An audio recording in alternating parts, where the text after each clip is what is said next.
Throw some colors on the screen and paint me black and white. I wanna see a thief in a gunfight or a heroine wounded in love.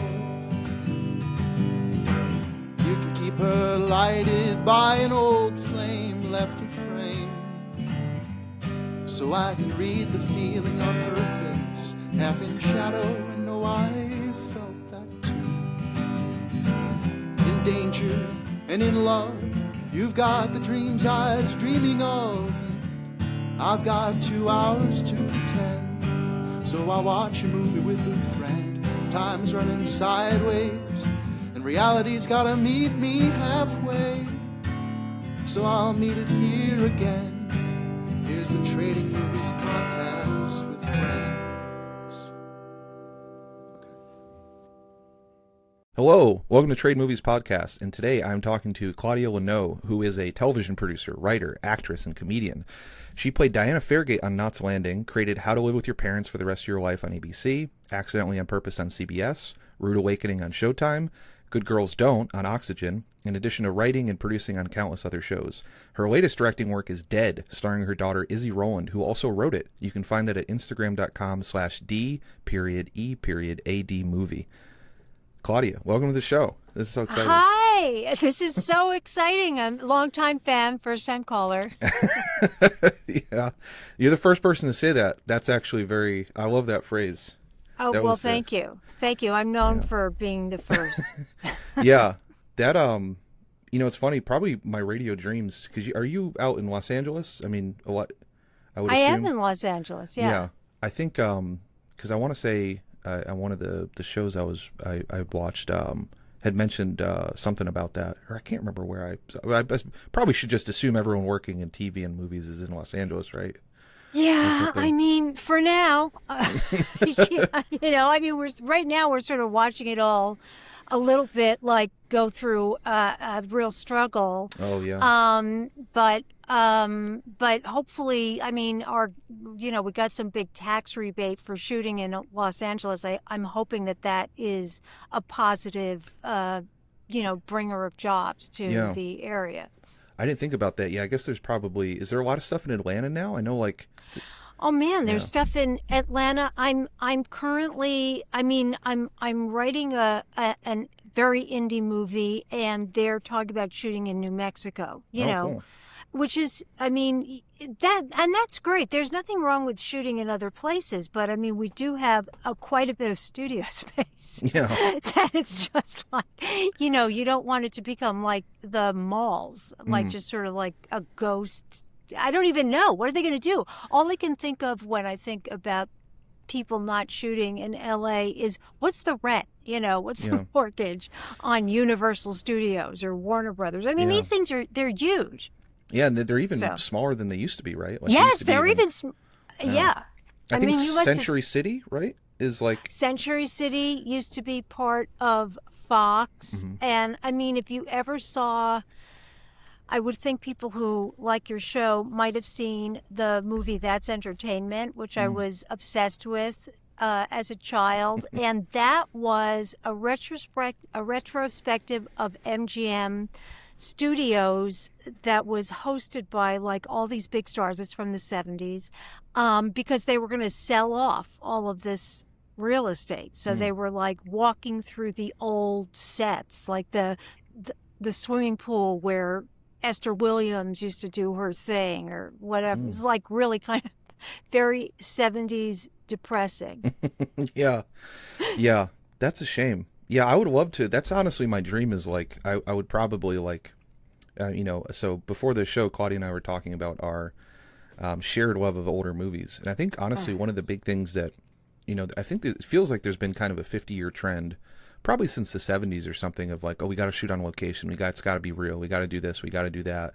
But I love stuff shot in a studio that's like almost theatrical. I think about like, we're both big musical fans. Like probably no movie, the background looks better than in Singing in the Rain when you have like the big studio scene and the painted backdrops. So stylized, I do. I love stylized things. And I think the most current director I can think of who does a good job with that kind of aesthetic is Baz Luhrmann, just in terms of like sort of an updated musical, and it's very stylized. And yeah, I do love that. I mean, especially for a musical, it's pretty hard to make it look normal that you should be singing in the middle of of like, some random street. I mean, I didn't love La La Land. Oh, really? Okay, that's one of our disagreements. I love that movie. I wanted to punch them. I mean, it was just like, I think it's just that my standards of what you should be able to do to be a musical were just like, too high. Yeah. And because I had watched them so much, it just drove me crazy. I wanted to punch them. Probably that's probably the opposite, because like I'm relatively late arriving to a lot of musicals. Like my dad is like, we make fun of him in my family because like he's a big movie guy, but he basically says that he's never disliked a movie. Like he's just like that much of a, he's like, the minimum rating for him is like, yeah, it was all right. I enjoyed it. He just loves movies so much that like. Well, that's great. That's great to have a dad like that. But I will say, shout out my dad. But he doesn't really like musicals. I mean, he doesn't like. He was like the one review he could like we can remember him giving. We told him to watch All That Jazz, and he was just oh my God, that's like the greatest movie of all time. Yeah, and he's like, I remember not really liking it when it came out, which we had never heard him say really. And then we watched it again, I think recently. He was like, But I think it's musicals, so I never watched them growing up really. Well, what kind of music does your dad like? Now, now my job in the world is to figure out what kind of musical your dad would like. But what kind of music does he like in real life? He is one of in terms of characters, like as a TV, like okay. I almost just want to like show him to you, because imagine like a mixture of like Larry David. So we literally just straight up call him Larry. He's basically Larry David. Wow, my real dad is like that. Yeah, except he's not from the Jewish side of my family, maybe, because although his side is Polish Irish, but there's like his Polish side comes from the Jewish part of Poland, so there's like some in the family think that like they kind of switched from being Jewish to like in the 1910s or 20s when they I think 30s or 40s when they came over. Just like smart move. Yeah. Smart move. Yeah. Smart move. Because he is. I mean, understandable. Yeah. Honestly. Yeah. I totally get it if they did do that. Hey, Yeah. Get out, and then just like get out, and then you can break out the dreidel or the challah. But Eastern Europe, not an easy place to be. Yeah. So he is like near deaf and near blind. And he's near albino. He looks kind of like a Larry David mixed with like Edgar Winters or one of the Winters brothers. Interesting. Literally, they called him I think his nickname and out of like when he got to college was like, you're just like Johnny Winter, Edgar Winter, because he had like long blonde hair, almost albino.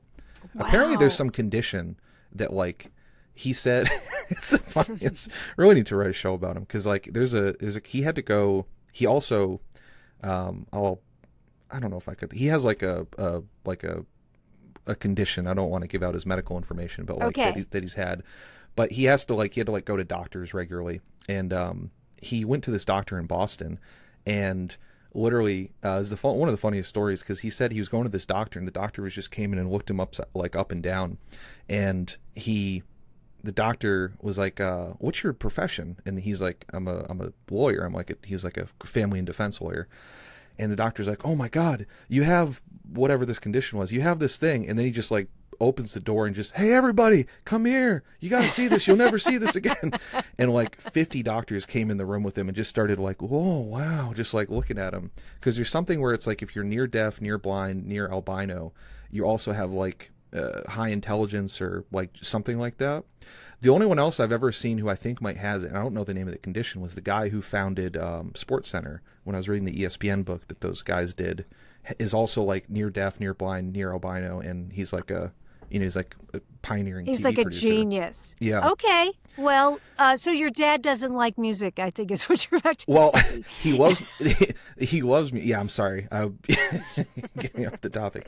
He loves music, and he's So picture that guy, and then all he does now is garden in the middle of like our Tennessee neighborhood and because he's near deaf, he just puts on music at like 500 decibels, but it's like, Got it. So he's listening to music all day, but it's like he'll put on Wu-Tang, he'll put on like the Beatles, classic rock, classical. He has like a big record collection. All jazz. right, so he's eclectic. He Yes. has eclectic musical tastes. He has a wide variety. I guess the only musical that is sort of a musical that I can think that maybe your dad might like is Straight Outta Compton. That's I'll put You that, know? I'll Put that one, because that I also like it, and it did take me a while. I was sitting there for the longest time going, I don't know how did they find this guy who looks so much like Ice Cube? I'm like, this is crazy. Casting like this casting director is the greatest casting director in the world. And then I think it was in the theater going, who is this? Oh, well, it's Ice Cube's son. Okay, well, all right. So, wow, he's very talented.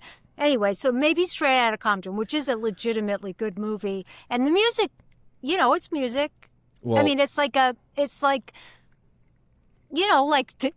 like the walk the line of rap, I guess. I love that album, and I love that whole album and band. We gotta worry though. You're gonna get me in trouble with him. Okay. Or you're gonna get him in trouble because we gotta worry about getting him rap music. Because if he likes something, he will play it while he's gardening in the middle of his neighborhood. So if we put him on Straight Outta Compton, he'd be like, I gotta listen to this, and then it's just neighborhood children hearing everything. I know exactly what they're hearing. Well, that's what their headphones will come in. He needs headphones. He won't do it. Yeah, he won't do it. Hey, look, your dad sounds like a fun guy, and I actually think this is the kind of character that you write a show for. I'm not even kidding. It's so weird, like with my show, the one How to Live with Your Parents. The weird particulars about family that you think, oh, nobody will, the more distinctive and eccentric, people do relate to it because it just sounds human. Yeah. Anyway. I've been, speaking of old movies, I've been discovering that watching Fellini, because I had always had like this idea in my head of Fellini as like, oh, he's like, you're watching Le Bicycle for 2 hours. And like, I get really mad at film people now because like, I had this idea in my head, and he's just writing about a bunch of just dirty, poor people. And I mean that lovingly. Yes.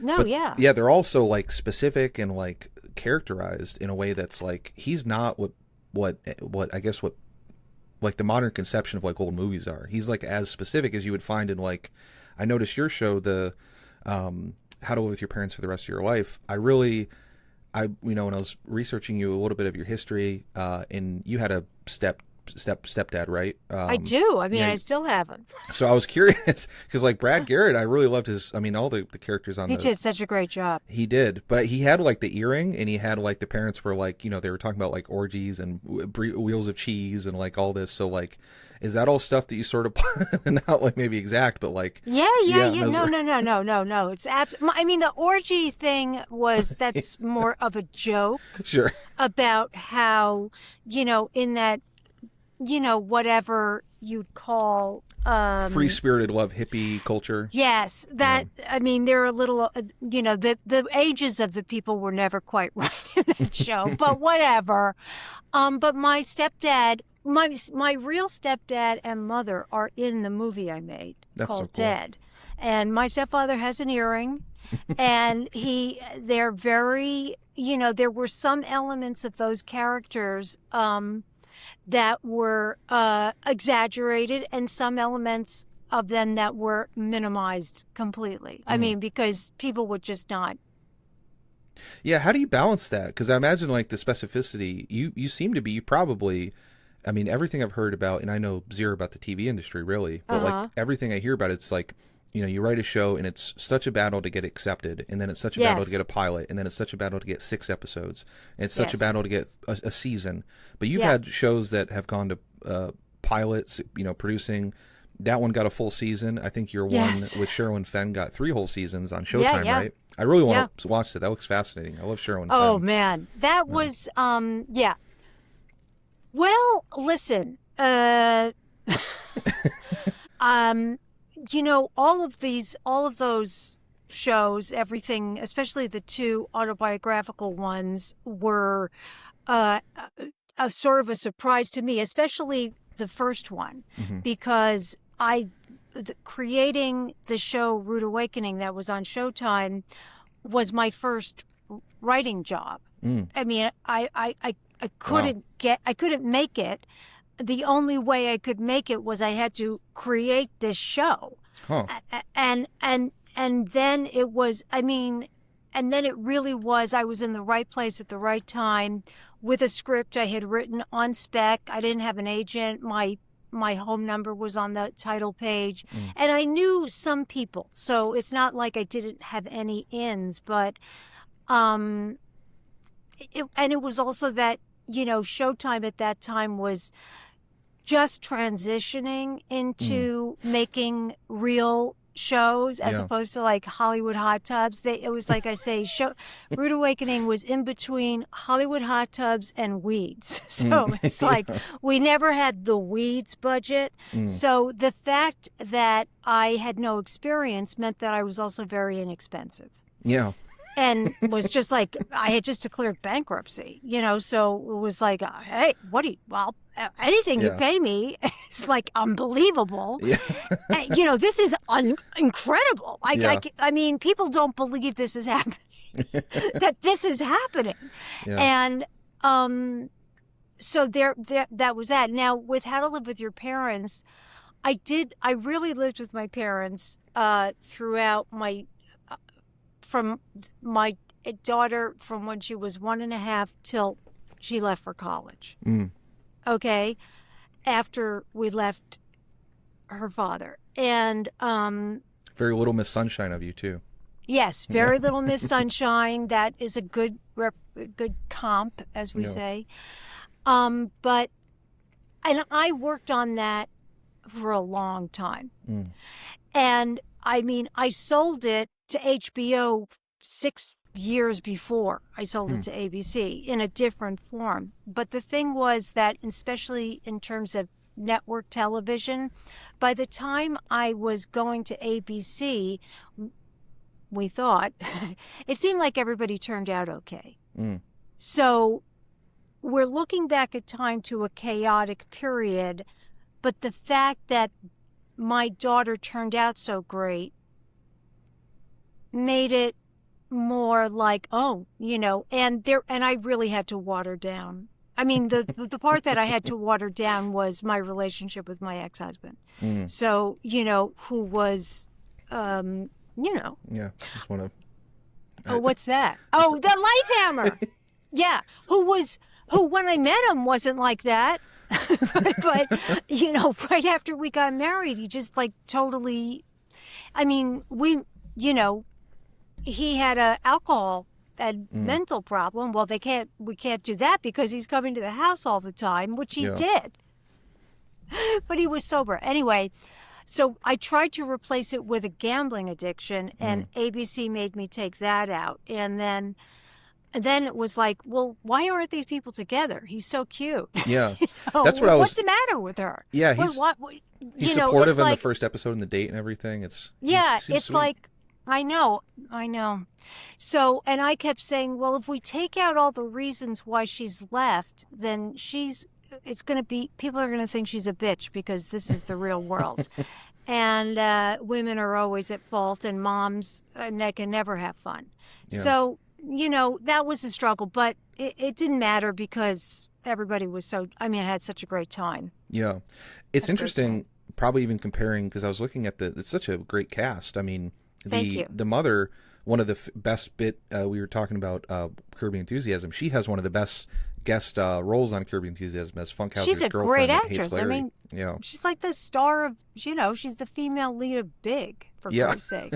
She's not like she's one of the most talented people.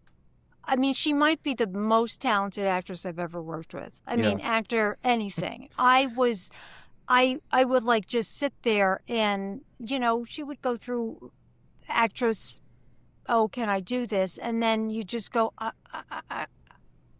you're just, Yeah. you're just, I can't take my eyes off you. You know, it was so much fun. It was so much fun.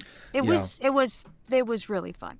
She's definitely, I've loved her in everything I've seen of her. There are, yeah, I mean, she played so well on Kirby. There are whole Reddit threads about, like, is this the most hated character on Kirby Enthusiasm? And have you ever seen Weeds? I mean, she was the second lead on Weeds. I missed that. I didn't even know that. Oh my God! Yeah. Yes, she's Mary Louise Parker's best, nemesis frenemy on Weeds. That's cool. Yeah, she's great. So are these notes, like, are they coming from, because I saw this was produced by Imagine, which is, because I was wondering why, like, the score a little bit was, like, kind of giving me Arrested Development vibes, a little bit, just kind of in, like, the lighthearted, which they famously produced, right? So yes. how many of these notes are coming from, like, I don't know, is it Brian Grazer or these other folks at Imagine? No. Not from them. Okay. You get notes. Are they, like, you got to make it just good, like, in... They were fine. I didn't get a lot of notes from them. The notes that you get that are the hardest to do, the way the system is set up is literally insane. Okay?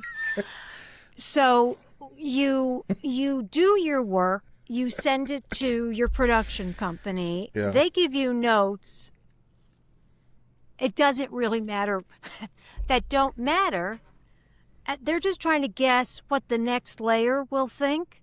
So you do their notes, then you send it to your studio, which was 20th, which produced Arrested Development. So we were always kind of on the same page, you know? And they're just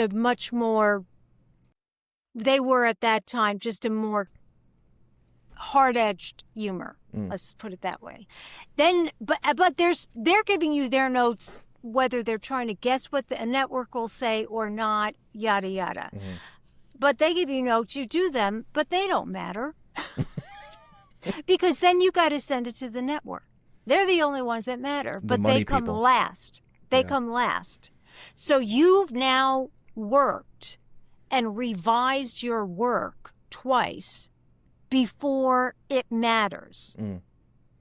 And they're trying to guess what the next level up will say, but they don't know. And then a lot of the times you do all this work. You took whatever time you took to break your story, whatever stage you're at, and then send it in and wait 24 hours is what they say, but sometimes longer. So now you're getting behind. And now if you could send it to the network, the network could throw out the whole thing. Throw it out.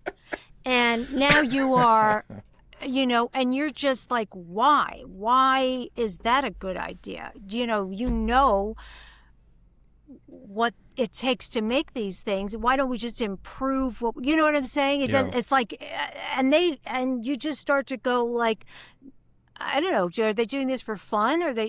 Can I curse on this? Absolutely. Yeah, please. Are they trying to fuck with me? I mean, did I, why? Why me? Why are you trying to fuck with me? I mean, and a lot of the times, some of the notes would be, why is the main character doing this? I don't believe it. And I go, I did this. Yeah. I did this. Why does she live with her parents? It's like, you know me. You know me. You're talking to me every day. I don't know how many more times I could tell you why I live with my fucking parents. I mean, I feel like I'm taking crazy pills, I mean, I didn't have any money. Have you ever not had money? I mean, do you live in some like fucking cloud land where people are just never have a money problem? I mean, I would declare bankruptcy. I moved in with my parents and, I had a fucking ex-husband who didn't pay for anything. No. So it's like, this is where, and I'm crazy. Look at my parents. Isn't that enough of an explanation about why I'm not functioning normally? It really felt like a little weird, Yeah. And sometimes they give you notes on normal. Why is she having dinner? have you ever been hungry? Do you know what dinner is? I mean, Mm. it's like, do we need an explanation for dinner? I mean, do we need to tell the audience why we're eating dinner? You know, this is always about, in for female-driven shows, it's always about why does she want to go on a date or have sex? And I'm like, especially have sex. And I was like, she's horny. I mean, do you have a body? I mean, don't you think that one of the joys of writing is not having to explain things we all understand? Yeah. Because we all live a human experience. That was the part that would drive me crazy. It's like she doesn't need a specific character reason because everyone is a human. Like, this is a universal. Yeah. This is all like, can we stipulate? Yeah. There's got to be, I mean, there's been so many, that I mean, that thing seems to be so common across. It makes me like, part of the reason, one of the reasons I really wanted to talk to you, especially after I started, you had commented on some videos and we had made friends on TikTok, which is excellent. I love it. I love connecting with people who love, the movies, but also just like your specific experience on that. So, biographically or whatever, I'm 35. I'm about a year out of a relationship that was 11 years that had like all kinds of, complexities as every relationships do. And so my situation right now is I moved in with my two brothers and our friends. So it's like 4 dudes and like, I've been calling it like a wild bunch type. It's kind of like the Wild Bunch where it's just kind of like lawless outcasts. Who are because they're all 3, 4, and 5 years older than me, these guys, and none of us are. My brother has a girlfriend, one of them, but the other two, one of them's just a gay dude, and the other one's just my brother, who is probably even more on the spectrum than I am. Shout out, probably all of us. Yeah. Cut to you calling your brother and going, "Hey, listen, I may have said some things about you." Yeah, on the podcast. You don't want to. I mean, sometimes I won't invite my parents to watch things I'm doing. I'm going to talk shit about you.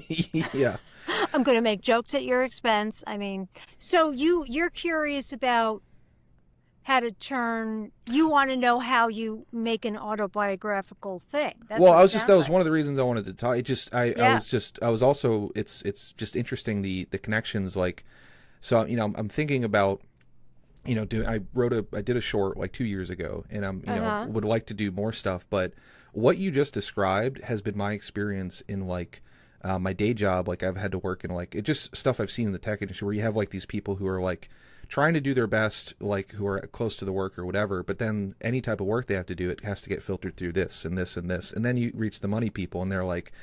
They have just no idea. They're clueless. It seems like such a commonality across like different industries that I wonder like why people don't ever just realize that they should just let people who have like you seem like you have a lot of drive like let people have drive and creativity do their thing. Well, I have to say that you're even younger than me. I mean by much, but listen, late stage capitalism is not something I'm enjoying. Yeah. And it did used to be different. There are reasons why it's not the way it used to be. And, lots of businessy types getting involved. But there's always been businessy types in show business. But in my experience, there are people in show business who are businessy types who are in show business because they love creativity. Yeah.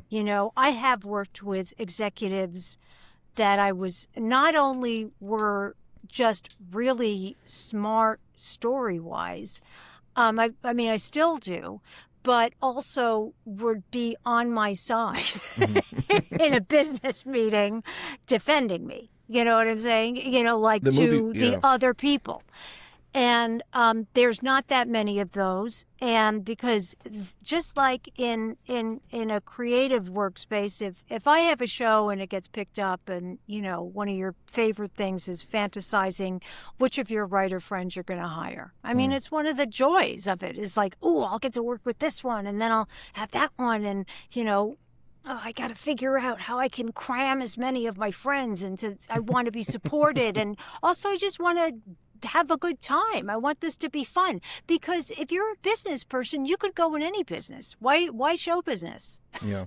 Go be your best self. Yeah. You don't have to talk to me. I didn't go to college. Go talk to other smarty pants with business degrees about whatever. Anyway, so the businessy stuff is the reason why I made this movie with my, self-financed thing. Yeah. We're doing it all independently because I just can't, I can't take it anymore. That's why I wanted to ask about, like, I was curious about your experiences with, like, doing this movie now, which I think when I saw the Instagram post, I think you all had raised, like, maybe $250,000. I want to somewhere around there on Kickstarter. Yeah, so, for like, post. how were your experiences doing this versus, like, your, because you probably, you had to deal with your daughter. No, I'm just making, but no, I it was all directing... creative types, right? Though. Oh yeah. Well, I've made 2 other self-funded shorts, which are on my Vimeo page, very easy to see. One with my daughter, who, if people don't know, she's Izzy Rowland, and she's on Dropout, and if you like the Dropout app, yada yada. And both of us had read the book by the Duplass brothers and the Robert Rodriguez book, right? Is that the guy? Or Richard so. Rodriguez? I Okay, think it's that guy. Robert, the Desperado fellow. Yeah, Desperado. Yeah. Especially during the pandemic. It was just, when this thing is over, we're going to blah, blah, blah. And the idea surrounding the movie was kind of based on something that happens. It's not funny, but to me it's funny. But what happened wasn't funny, but based on something that happened to all of us, which was a tragedy, but which, as it was happening, I immediately started thinking, oh, you know what? This is a good scene. Mm-hmm. Yeah. Because that's how I deal with my life. Same. In the middle of this, okay, look, Izzy's father dying. Okay. Oh, yeah. And my ex-husband and yada, yada, yada. And I got an idea for a TV show. And I was under a deal, and I'm sort of talking about it with them, but nothing, I can't do anything I want under the deal. That's the deal. The deal is we all have to pretend we're going to make your show. That's the deal. We just have to do all this stuff and act like it, and then you're going to work on our stuff, but not the stuff you want. Okay, so even though I really liked those executives, they were great. It was a hard deal. It's a long deal, lucrative deal. Mm-hmm. So then during the pandemic, I was writing something else, which I actually did sell something I really wanted, and I'm writing the script, and thinking, oh, this is really going to happen. Then the guy who bought it got fired. So anyway, Izzy was like, can I turn your idea into a movie? And I said, yeah, sure. It's your father. You have as much right to it as you do, right? You have dibs. Yeah. Let's be honest. Okay? Yeah. It's going to affect you more than it affected me.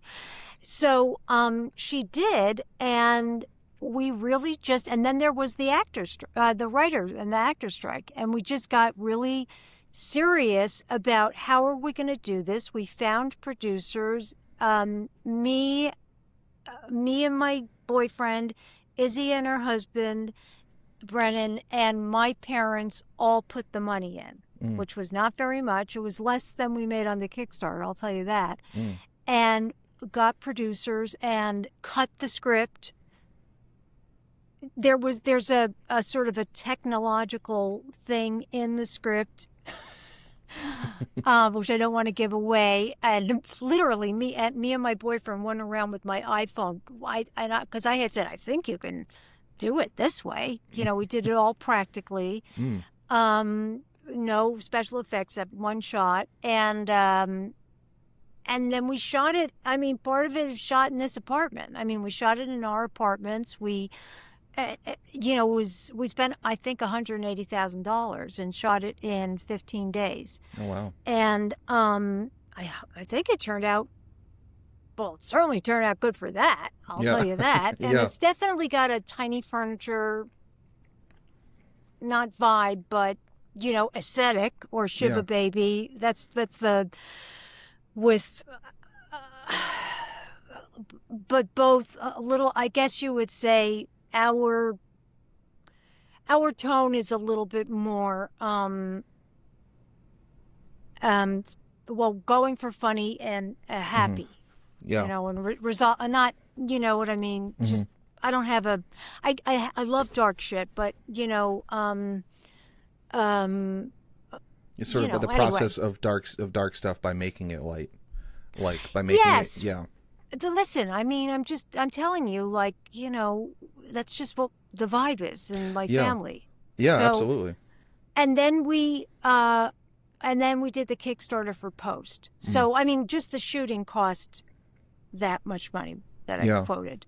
And then, the post, then the post was like, oh my God, this is really hard. I mean, this part is, for a short, it's not that hard. And, when you're on a TV show, a lot of things just sort of happen. They just happen. You don't know you don't know where the sound, you don't have to hire the sound mixer. You just go to the room. Yeah. They take you to the room where the sound mixer is. It's like, and you go, yeah, that's great. Yeah. There's a whole apparatus that is there's a machine that's making things happen. But when you do it yourself, you're the machine, which is not my strong suit. But, but we made it happen. We made it happen. I feel pretty good about it. We're having our first friends and family screening for the crew next week, and we're releasing it independently. I don't even think we're going to bother with the festival circuit, because as far as I can see, I'm paying for you to put on your festival, and what I get in return, maybe I'm in it, or maybe I just feel really rejected. Yeah. And I've had enough of that. Yeah. I've really had enough of strangers rejecting me. I can't, I'm full. Can't do it anymore. Can't, do you want to hear notes? No. Yeah. No. Is your note, you love it and it's perfect? Oh, great. So that must have been refreshing, at least, not to hear, not to have to go through the whole process. I mean, sometimes there'd be some arguments, not arguments, or things to discuss that, it's with your family, but most of the time I had such an unbelievably satisfying experience that, I get nervous and stuff, and I go, especially I haven't acted, since I was for a long time. So I would be really nervous, but then I would go to myself, I'm having so much fun. I don't even care if I'm good at this. Yeah. I don't even care if this is good. Yeah. I would do this even if it sucks, because I'm just having a great time. And I know it doesn't suck. I mean, in real life, I know. Yeah. So, but you do, it's pretty hard. I mean, it's hard to do work, and it's hard to show it to people. It's hard. Yeah. If it is. Yeah. I think I don't want to give the amount I spent, but it was quite a bit of money that I'm still paying off to buy all the camera equipment and do everything for my thing. And eventually I was happy with it. It ended up being 40 minutes, but to the festival thing, I applied to 14. I got in 2 in Slovakia. I don't know why. But 40 minutes is long for a short. I think, that's what people told me. No one tells you that. Don't submit a 40-minute short to short festivals, because they can't program as many other stuff. No, I know. I had that with both my shorts were not short enough. And, for some things. But, it's well, you know what? Yeah. You just you're trying to thread a needle in 1,000 yards away, and it's they keep pulling the needle back, and you're like, oh, yeah. You got to just sort of get out of all the results. So you own the camera equipment? Mm-hmm. Oh, yeah. Well, I know how you make your money back. Just rent it out? Is that? Yeah. Yeah, that's what I've heard. I need to. I mean, are you crazy? Yeah, I need to. I'm sorry. I need to figure that out, how to do that. My buddy was telling me about that. Oh my God, Yeah. are you kidding? I mean, that's the camera we used, we rented on and the DP that I worked with on one of the shorts, he owns the equipment, but he also rents it out. That's part of how he keeps it up. It's a good investment. Yeah. I mean, it is a good investment if you can. I don't know what the film scene is like in Tennessee, but do you live near a university? Yeah, I mean, we're near UT, and Do they have a film department? yeah, actually, that was one where one of the actors in my short came from. I mean, I think you find whatever Facebook group is like filmmakers in indie film in Tennessee, and Yeah. you post. I got how many cameras? Yeah. Like, how many cameras? What kind of cameras? I got a nice anamorphic lens. I have a bunch of decent lenses. Oh, Yeah, it's I mean, nice. yeah, you're going to make this back. I mean, easy. I need to think. It's hard to get all that. That's especially now that I'm living like literally my office / room. It's like this is probably like an 8x10 box. So it's like all my stuff has to fit. So it's like even like a lot of it's under my bed, and like it's just I know. in the temporary thing. As You're someone, in a you're probably transitional. yeah. You're in a transitional period that I'm very, very familiar with. Yeah. But I think you're doing a good job. Thank you. Geoff. I mean, no, because you started this TikTok, and I mean, I can't do it. Me and my boyfriend during that pandemic shot a YouTube show, and that was hard. It was hard. Well, we had a lot of editing. I was like, oy vey. We did. Did you see that on YouTube? Hey, listen, not everybody's into this, I guess. But during the pandemic, we watched the German Netflix time travel show, Dark. Okay. Is that good? And I think it's amazing. Unbelievable. And we did a YouTube show called Claudia and Jonathan Watch Dark. And the thing is, anything in German is easy to make fun of. Yeah. It's very dark. It's like, so there's a lot of, it's almost veers into, but it's a good show anyway. So we had so much fun. I mean, but it was like, this is a lot of work. This is a lot of work. So you should feel good about yourself is what I'm saying. Yeah. It was both. It felt like a lot of work and not a lot of work. I in a weird way, like I don't like, because we shot it ended up being 40 minutes, but I think I ended up shooting it in 6 days, which is like just 5-6 hour days or something like that. Oh, but that's good. I was just But I trying. mean, even your TikTok show and your podcast, that's a lot of work, and you should feel good about it. Yeah. Well, that's where I'm thinking more and more that I'm more on the spectrum than I previously thought. And my therapist has been, because it's like, it should feel like more work, but it's just like, well, I'm going to be thinking and doing this stuff either way. It's just like, not, it's almost like, Well, yeah. that's fantastic. I mean, Yeah. that's the perfect kind of job to have, where it's not hard to think about it. Yeah, I think about it. It's at my day job. I think about it. It's just like sort of just leaning into, I guess just how much especially the more I watch the old movies too. It's like a vicious cycle now where it's just like kind of 24/7. I'm just sort of thinking about it. I can totally relate. I mean, I love just going through the outfits. I mean, that was just like, I was just like, that is so great. I mean, this guy's he's really funny, and I can tell he doesn't seem like he's super into clothes. So it's funny to hear the commentary, and then even just the whole bunch of stuff that you did about the gay subtext and the the undercover coding. I mean, I felt like one of the big things that is super unusual about To Be or Not to Be is there's a Jewish character who's saying he's Jewish, and we're talking about Jewish persecution. I mean, it was very unusual.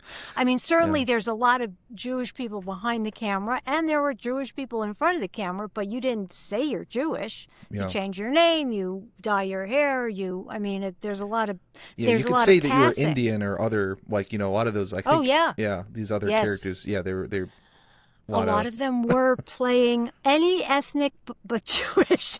Yeah. It's like, oh my God. I mean, Charles Bronson played so many Native Americans, but he is Lithuanian, I believe, as like a famous Jeff Chandler, also one of the, even Rock Hudson. I didn't realize how many Native American roles he got, but he was in a ton of them, which is crazy. it's a weird, yeah. Yeah. It's uncomfortable. So this is actually a good probably transition. Okay. So to go into the movies, because you mentioned Dark, the German show. Yeah. So you were saying that, it's like, obviously German is like, just kind of a funny culture. It is just a funny culture, especially they're, from the outside. Shout out all my German fans. I love you. But I will say, so we did 2 movies this week. So Claudia had picked To Be or Not to Be. And so I wanted to do another Ernst Lubitsch, which was Trouble in Paradise. And so, speaking of Germans, Lubitsch was a German Jew who emigrated, right? I believe, I don't know if, was he one of the earlier ones, I think, that came to America, I think? Well, he probably must have Trouble in been. Paradise? He must have been, because Yeah. let's look him up. I should have done that, or you should. Yeah, I should. You're going to get me killed here, No, you cut this all out. You're totally in control. I leave it in. Of, People always you're make fun of Charlie Rose online for him talking too much, interrupting, but I like Charlie Rose. yeah, no, I like that too. He was German. Let's see. We can Sound overview films. Wikipedia. I mean, 1922. He left Germany for Hollywood in 1922. So Smart. he was early. Yeah, smart. Which he Smart. would have been 30, I guess it looks like. And then he was worked till 47. That's his sensibility, and is so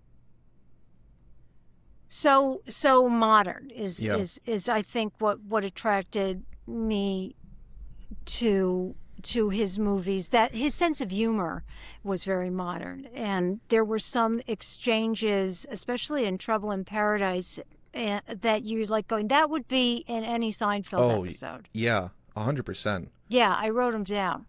So, yeah. To Be or Not to Be, too. I had never seen it. The first one I think I watched from him was The Shop Around the Corner. Yes, I told you that's I a just great had movie. missed a lot of like older movies. Like I watched like because of my like he really loved 70s and 80s and was like very much into Hollywood. My mom liked this stuff, but I grew up watching a ton of Looney Tunes, and like but then a lot of the time it'd be I had 2 older brothers who'd be watching like Star Wars and Indiana Jones and Back to the Future and all that type of stuff. But then all these 30s and 40s movies, we didn't. I missed so many of them. So like I think maybe 1 or 2 years ago, Shop Around the Corner was the first one I saw, and then yeah. Well, listen, I got some.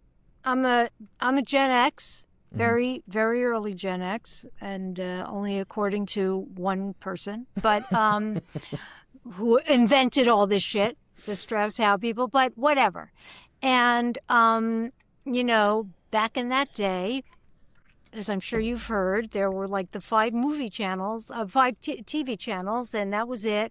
And they played a lot of old movies, which were public domain.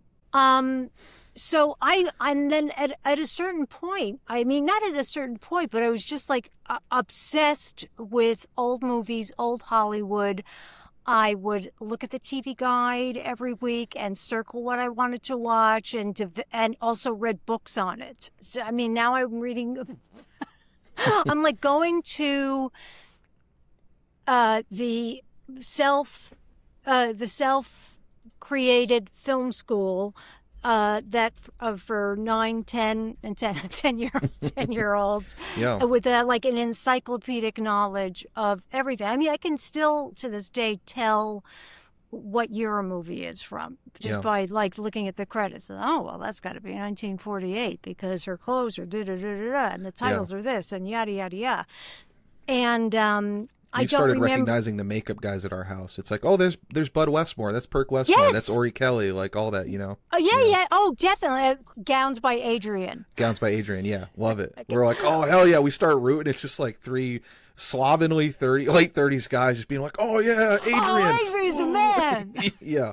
It's wow, dig those. I know. And then I used to like try to dress up in the time period. I spent like entirely too much time trying to figure out how am I going to make my I got to blank out my eyebrows so I have those crazy 30s eyebrows. So and I don't remember the first time I saw To Be or Not to Be, though I was very into Jack Benny. Mm-hmm. Was one of the people I really liked. Yeah. And specifically, and Carole Lombard. I mean, I was obsessed with Carole Lombard. I love a tragic heroine also. So there was something about the, her life being cut too short that, and also just like seeming like a modern human being. I mean, I read, books about her. I read, apparently she was just like, like a fun person in real life. Everybody loved her. She had a mouth like a sailor. She, was really like a fun person. This might be my first Carole Lombard movie. I think it is, looking at her filmography. Oh, my God. So that's exciting to know. My Man Godfrey. You got to watch My Man Godfrey. Yeah. And Nothing Sacred. Yeah. I mean, 20th brilliant. Century as well. Yeah. Yeah. Love Howard Hawks. Yes. Yeah. She's just like, you know what I would say, like her persona? I was trying to think, who is the modern version of this? And I would almost think like that whole period where Jennifer Lawrence just seemed like somebody who really says what she thinks and who trips on the thing and is like, flirting with Jack Nicholson and, seeming like real. Yeah.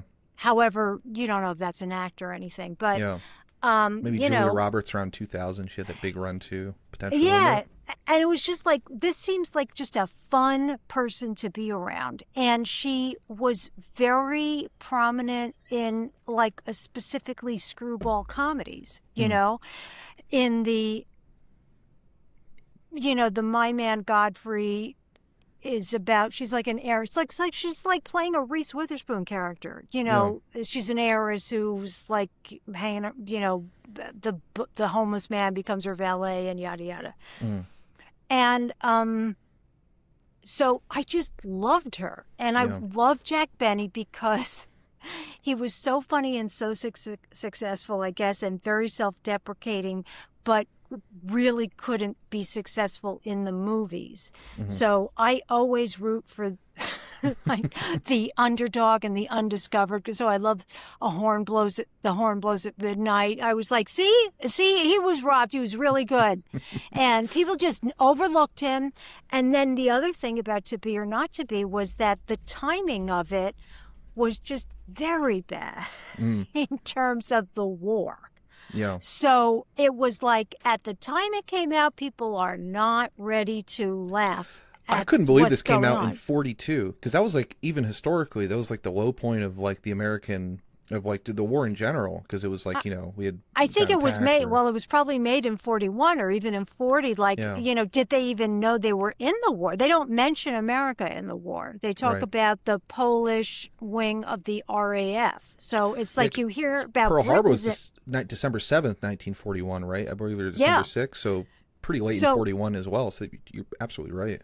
I think they probably delayed the release. They didn't know what to do about it. And I don't even know, was she still alive when it was released? That might have been the other thing, because she died selling war bonds.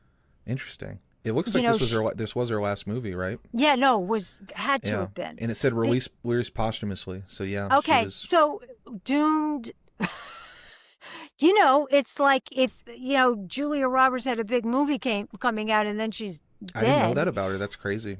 Yeah, I'm gonna have to add her to my list of kind of cursed, tragic Hollywood women stories in my head. And also, but like a heroic, because she was one of the first stars who was really going around selling war bonds.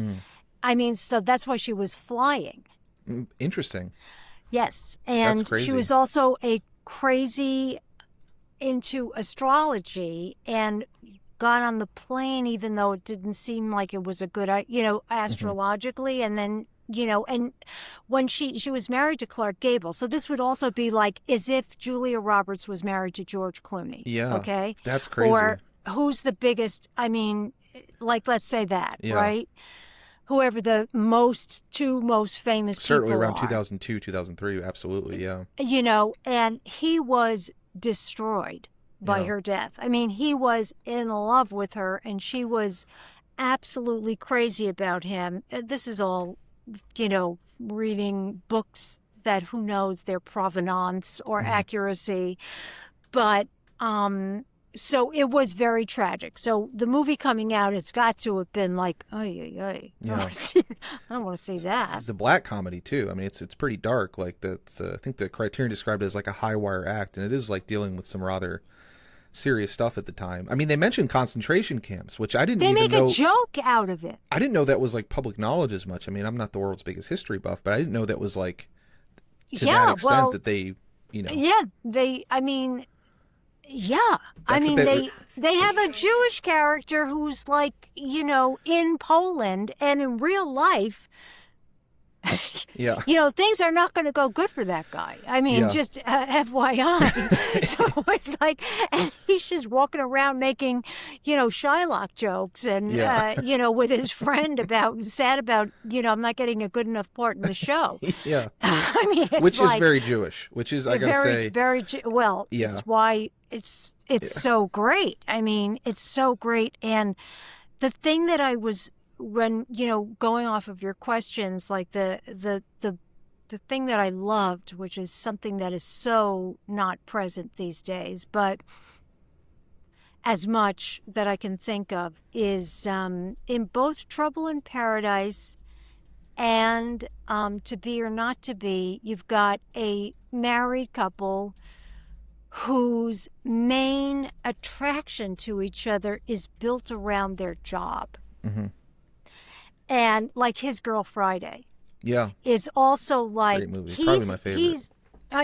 But it's so unusual. That's His- That's the Yeah. energy I'm putting out in the world for the type of woman I'm trying to, in my next life. You'll get it. No, You'll I get would it. just mean, well, yeah, my next, the next But one. he's using her love of work to seduce her. Yeah, I mean, that is so like, doesn't seem like even anything you'd see today. yeah, It's like, I'm going to support your career as a means of getting you to love me is Yeah. like, so, and it's like similar both, thing in Trouble in Paradise too. I mean, as Yes. far as like they're both the thieves, right? Like, that's it what I was- said. yeah. I mean, it's Yeah. like you've got To Be or Not to Be, and they're both, they love each other. They like fucking with each other, which is like really Yeah. fun. And they're both of the couples are deceivers Yeah. as their job. I mean, one is an actor and one is a thief, but they're both pretending to be people they're not. And, as sort of a career. And they use their love of this, they have a shared passion. And as part of their relationship, that is just like, I think the reason why I like it is because it reminds me of my parents, Yeah. who are both in show business and who've been married for my mother and stepfather, not my mother and father. And this is why they didn't work out, was that somebody once asked my mother the secret to their marriage, because they've been married, well, I don't even want to say how long. It's aging. Yeah. What's the secret to their long relationship? And she said, mutual shared ambition. Mm. And Oh. so their support of each other's artistic desires Yeah. is the premise of their relationship, which is just, and that's what is clear in both those movies. You see that a lot, and I feel like in Hollywood, the other sort of in the real life relationship goals, hashtag relationship goals, would be Fellini and his wife, and his I'm blanking on her name. She's in all his movies. Julia Messina. Julia Messina. They were famously married, and then he's just like, I'm gonna write a bunch of movies for you, and then It's so funny because, one of the things about show business, just as a profession, is that it was one of the first professions that, but was like good for women. I mean, Yeah. honestly, vaudeville was, very conducive to being Yeah. a mom and a this and a that, and also like now your kids can get into it. I mean, it's just a very, Yeah. and you just don't have like the same kind of, you got to stay at home. I mean, there's always that sort of in our culture. But, one of the things that's fun about movies in the 30s is it's the Depression. Yeah. I don't care who you are. We all got to make some money. Yeah. It's like, so there's not a lot of things in the movies about my wife shouldn't work, because it's like, I think my wife needs to work because, She better had. Yeah. As we say in ching Tennessee. ching. Yeah. That is it. I do worry about that from afar. It seems like I worry about my fear of it. And I don't know if this is true or not, because I obviously, I worry about a lot of things that I don't think are true. But I do worry about, like, the difference in a lot of these older movies from back then to today. It feels like there was more of a theatricality, and it was more of like a kind of transgressive. You had like people who were like your background, and I mean zero offense, but like non-traditional or a little bit weirder, or like, Oh, yeah. kind of like off kilter. But it seems like now, one thing that I've noticed with a lot of people who like maybe get on SNL, or not to criticize anyone in particular, or get in the movie industry, it seems like now it's like there's more of a defined path where it's like, well, you take improv in high school, and then you take improv in college, and you graduate from like Emerson or like one of these couple colleges, and like those are the people that get into the industry now, as opposed to like from the 30s and 40s, it was like, well, this person had a good vaudeville show and they're weird as hell, and we're just going to point a camera at them or something. There just seems more of like the same path that you would get into being one of the money people. It's almost like the same path you would get into being an actor or actress or show creator now, which is, I don't know how I feel about that. Well, certainly that is not where I've been coming from, but I think that there's some reality to that, because, when I started to aspire to be in writing comedy for TV, and the reason I did was my stepfather's one of the owners of the Improv, and I was going to try to break in to be a movie writer. And at a certain point I went, you don't know anybody in the movies, but all these comics write on sitcoms. And every one of them. That's gotta be, there's gotta be, maybe you'll know somebody. Yeah, it's gotta be who someone could help you. Yeah. Go from, mediocre nighttime soap opera actress and mediocre stand-up comic to writer was like, didn't seem like, oh, that's going to go well. I mean, it's ridiculous, especially for a woman and all of this, and an actress, and I didn't go to college and yada, yada. Yeah. So there were a lot of stand-up comics doing sitcoms, and now there's almost none of that. And there are a lot of people who, in my estimation, are very fancy. Yeah. Well, that's very fancy. One, like, people, me especially among them, like, given my politics, like, I complain about, like, New York Times and other sort of mass media's, like, coverage of labor or class issues or anything. And to your point that we were sort of talking about earlier about the network executives saying, like, well, why are you doing this? Why are you doing that? Have you ever been, like, and they've never been poor. I think the New York Times, newsroom, I believe, went from, I think, like, maybe 60 years ago, 50, 70 years ago, was like, I think it was like 60 to 70 to 80% of people either didn't have a college degree or went to a state institution. And now it's like the opposite, where it's like 80 to 90%, I believe, are from, like, maybe the top 20 colleges in the U.S., which then feed from, like, the top high schools in the U.S. and all that. And it's like, well, no wonder they can't report on class issues, right? Because there's no one getting into the system who's... I totally agree. And I had a lot of that with... Well, not so much with Rude Awakening, because, that was in the late 90s, and they didn't have money to make the show. So they understood what it's like. And so looking shitty was, and was okay. Were you fangirling on that show? And I don't mean that pejoratively, because you worked with Lynn Redgrave, and I imagine as an old movie lover, she was right. She's Michael Redgrave's daughter, right? I want to say. How was being around that? That must have been just fun. Was it like being around Lynn Redgrave? Well, I'm curious, like, like when you say, like, was that a moment, like, when you just, oh my God, this is like Lynn Redgrave or Michael Redgrave's, daughter, or Yeah, like all that these old was a things that you big grew deal. up? I have to say, like, that was cool. I mean, every single element of this experience was crazy. Okay? Yeah. I mean, it was like, this creating a TV show was how I got into the Writers Guild. Mm. I was going to all these meetings with executives around town wearing my mother's clothes because I didn't have any clothes. Oh, geez. I had just declared bankruptcy. And I was and I had friends. It's not like I didn't know anybody in the industry, and obviously my mother was a comic and she managed a comic, and that's how I met the guy who is responsible. He's dead now, but who got me to Showtime. He was the one who sent my script, or that I told I'm writing the script. But I would have to say, what blew my mind was Tim Curry was recurring on our show. And I used to see Rocky Horror Picture Show every weekend. I mean, every weekend for a year. Yeah. So I was like, I couldn't believe it. And Roger Daltrey, I mean, we had unbelievable people.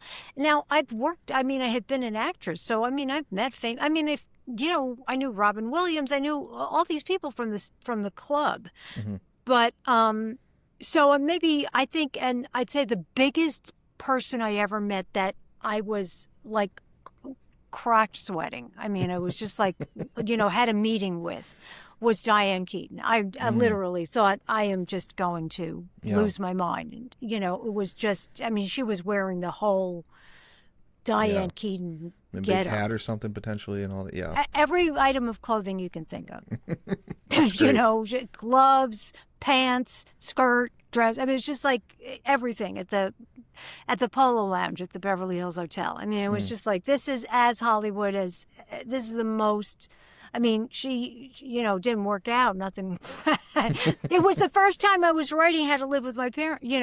Back then it had a different title, and I was writing it for HBO, and she was sort of attached. And, It's interesting that is like, it was the basis of a whole show in America, because like that is like, it's so common in other parts of the world to live with your parents, or like to, have like multi-generational households, right? Oh, the American economy is built on single family, non-multi-generational. That's true. Else. Although I will tell you something, at the time at ABC, there were 2 other shows about adult children moving in with their parents. Oh, really?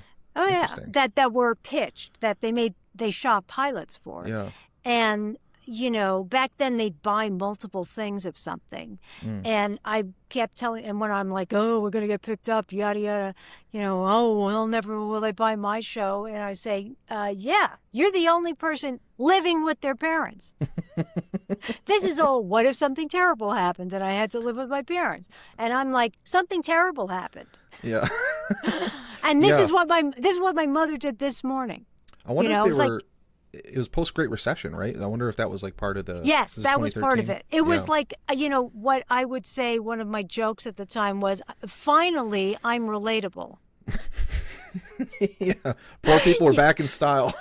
Yeah. Yeah. Finally, I mean, there's my backstory is so crazy that, like, anything I say, people will go, what?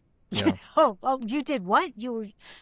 Huh? Yeah, I was on TV when I was Yeah. It's like, I was a latchkey kid. I mean, I was like, really a latchkey kid. Not everyone was on soaps as a teenager. No. Right? Yeah. No, especially in a comedy sitcom room. Yeah. It's also yeah. Yeah, So I mean, even go on the show, it's like, you're on your background of like being on the soaps as the thing, and I think on your Instagram, it's like, I make fun of it a lot. Yeah, your TikTok, it's like played so like on Knots Landing, cocaine montage, and TV producer, like writer. So even just like the rise, not even necessarily a rise, but just like the it's like a up and down. Oh no, even it was rags to riches to rags. rags, rags, rags, rags, rags, rags. Rags, so long, now it's funny. That was basically, it's like, this is going on so long, I'm laughing. Yeah. Like, this is ridiculous. How bad can things go? To, oh, God, I guess it is funny. Yeah. Oh, they think it's really funny. Well, I'll give you a preview of my thesis and for interrupting you 40 minutes ago. But there's a theory of humor called the benign violation theory of humor, which it's just like the guy made it like probably 15 years ago. So like one of the newer ones of like basically saying that like all humor comes from a benign violation of something, whether it's a norm or a situation or whatever. But the key is that it has to be a violation of something, and it has to be non-threatening, like benign in some way. So like, you know, your boyfriend tickling you or something, it's like, that's funny. A stranger tickling you on the street, not funny. Like that'd be, right. You know, so it's like, because it's benign when you're, you know, it's a violation of your personal space, but it's benign when your, you know, partner does it, but not benign when a stranger does it. And so he used this to explain, but in my thesis, I criticize it because I said that's, I don't want to call it anti-Semitic, but it's like, it's actually the idea of like the Jewish humor typically is the idea of you make something benign by humor. It's like you have all these situations that like, whether it's the father dying or your ex-husband dying or ex-partner, but the act of making it into comedy is something that I think is, just probably fundamental to the 20th century sort of Jewish comedy experience, I think. I love that. Absolutely. Well, I used to say like, I do. In fact, I still say it. Probably said it yesterday. You know, one of the things that's funny in my family is that they overreact to little things and underreact to big things. That's being Jewish. Absolutely. There's the Chapo Trap House guy. Shout out. Oh, I love Chapo Trap House. Okay, awesome. That's so cool. Life in Hell. Yeah. The Life in Hell. The thing about the 30 Years War. Oh yeah. I'm re-listening to that. It was so like cool. The greatest thing in the world. Shout out Matt Christman. Keep recovering. We love you. Because he had a stroke or something. He had a medical issue. Yeah, but his Hell of Presidents is so good too that he Hell of Presidents. I love it. So the Jewish guy on that show, or I think it's one of them. I don't know if Will is. But, no, there's definitely one of them. Yeah, Felix. I think he's described like sort of modern American Judaism as like, you know, like especially like 20s. I think it's like secular, like ethnic Judaism is like being so like obsessed or in slash like about like the little things about like whether or not, you know, you like a white pen or a black pen, but then does God exist? Who cares? Like I don't care. Like what should we do in life? What am I supposed to do about it? Yeah, I don't care. You know, I mean, I had a thing about, you know, I'm sober, so obviously, you know, there's in the 12th step, there's a lot of talk about higher powers and all that shit. And it used to drive me crazy because I would, you know, people would go like, you know, this terrible person came into my life as a messenger from God to get me to do something. And it's like, well, why is God sending me terrible messengers? You know, like, what do I need that for? You know, this isn't helping. I hate this. I hate it. And it would, you know, and, you know, you have no idea of the great things that your higher power will make happen. Is that I think I have an idea. I think it actually would have been okay had things worked out for me and I had stayed on the show through the whole time, or, you know, any number of things. I think it would have been fun. I think it would have been great. A lot easier. Oh, but you wouldn't be so funny. Yeah, that's okay. Maybe happier. Yeah. Maybe you would have in a different way. You know? Yeah, maybe it would have still been funny. Lots of people are funny without, you know. And, but at a certain point, I'm driving myself, trying to figure out how I'm going to figure this out. And I go, Claudia, you're not going to figure this out. Who the fuck do you think you are? Like, there's professional religious people who cannot. You're not a professional. I did want to ask you, one thing I wrote to ask you about was, you know, as you mentioned earlier about like the TV channel. So it's, since we're talking about the Coens, they had a similar like sort of movie going upbringing where it informs, like, probably more than anything informs like their writing and directing and whatever production, because they had the same thing as you. They just watched old movies constantly, and I think they grew up in Minnesota, and they have talked about like there's this one channel on there where they just had a really good programmer of movies who was just like he'd show a Lubitsch movie and then he'd show Howard Hawks or something, but then they would get like a like a John Wayne Western or something, and just back to back to back. So it's like why their movies, they said like, and then a Douglas Sirk. So it'd be like John Wayne, Douglas Sirk, Ernst Lubitsch, and they'd be like, that's why they sort of grew to love and all of it, I imagine, the same way that you did. So I was curious, now that you're, collaborating with your daughter, and you have this, experience of multi-generational household, you're raising your daughter in this one, like, did you sort of consciously watch all this stuff with her as well? Yes. And does she love it to the same? You're like, okay, I'm gonna. Yes. You're seeing some Lubitsch. No. The old movie thing, that was an unsuccessful attempt to get, although she loves To Be or Not to Be. She owns it. She owns a DVD of it. Awesome. So, but, and the other one that we both agree on that we have watched together many times is Flirting with Disaster, which is basically a modern day 1930s road movie. But with absolutely, I love that movie very, very much. And Postcards from the Edge, which you can imagine, for me, Carrie Fisher was the reason I thought I could be a writer. And also was the reason I thought I could turn my own sobriety and Hollywood story into Rude Awakening. Yeah.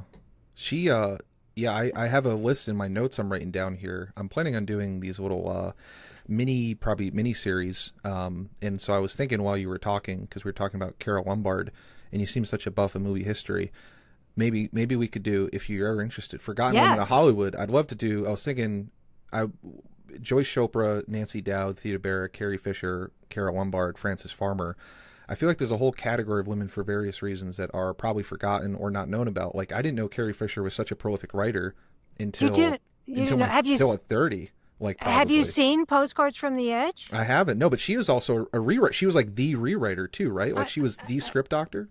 Yeah, I mean, I can't. It's great. I wrote it down. I'm going to watch it. I almost like my brain is exploding that I picked To Be or Not to Be and not Postcards from the Edge. Well, Mike Nichols too. I just watched Who's Afraid of Virginia Woolf that killed me. The best is yet to come. You don't know what you're doing. You don't even know, and I've been with my boyfriend for over 20 years. We don't live together, so there's that. I know that about myself. I don't want that shit anymore. I don't care what you want for dinner. How's that? You're a grown up, and you're a grown up. I'm a grown up, and how I don't learned to not live with my boyfriend for the rest of my life. Yes, how I learned to not that this is the way to go. Is like I don't want to compromise. Yeah. I don't want to.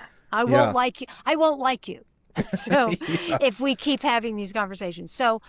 And then as our relationship went on, I was going, what's great about Jonathan is he does this. And that's one of the reasons why this is going so well. And I wouldn't have even known I wouldn't have even been able to put that in a sentence. Yeah. Is like that.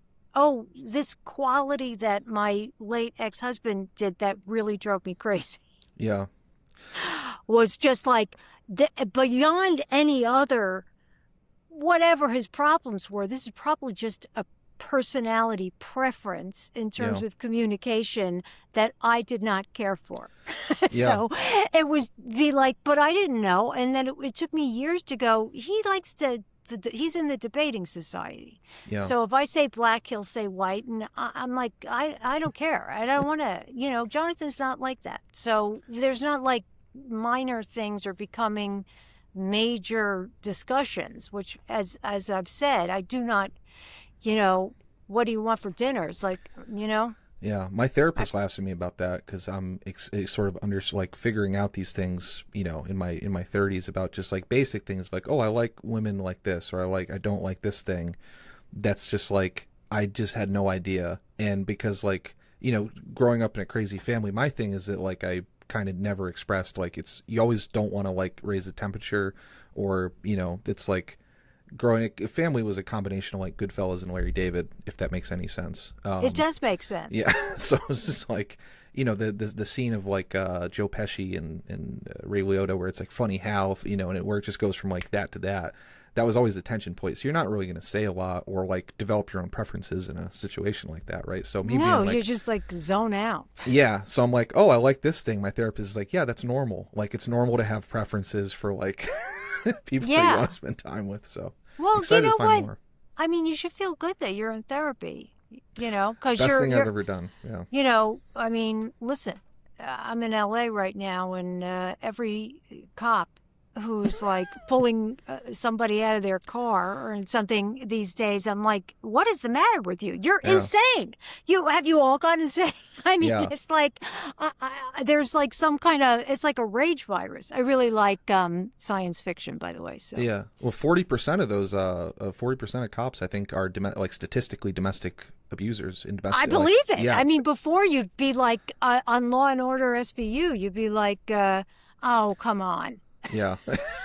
You know, but Elliot Stabler, I mean, he gets so mad at, you know, rapists. Okay, that's what you want. But it's like, no, they're all crazy. I can't even watch Law and Order anymore.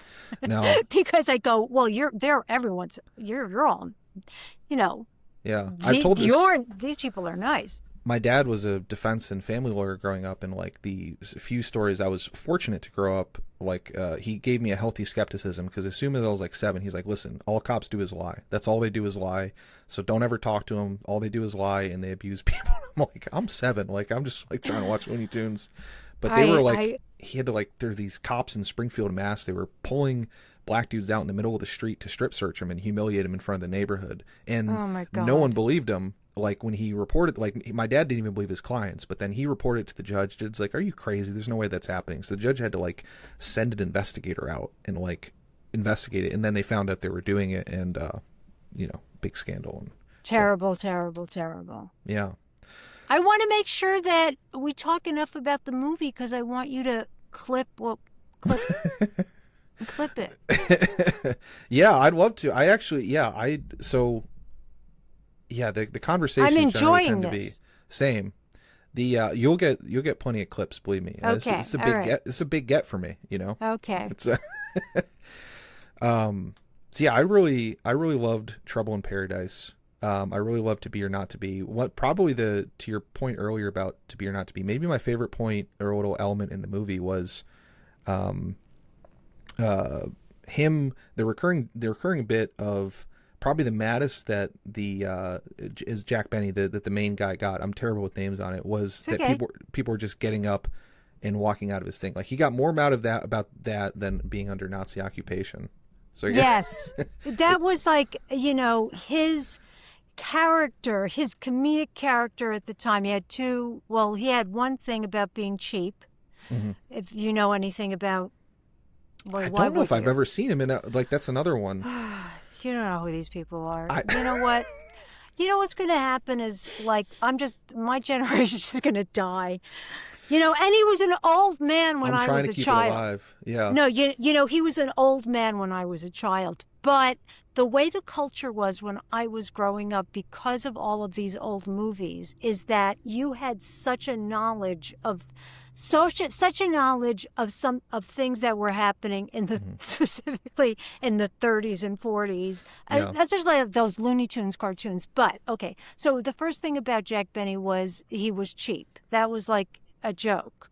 You know, your money or your life, and he just goes like this. He was like the king of the pausing. He was like sort of like the Frasier, that Frasier Crane character. Kelsey Grammer was a big fan of Jack Benny. Interesting. So the crook would go, your money or your life, and the audience already knows that he's cheap. So, and then he's, you know, he doesn't answer, and the crook goes, tell me, your money or your life. And Jack Benny's line was, I'm thinking. Yeah.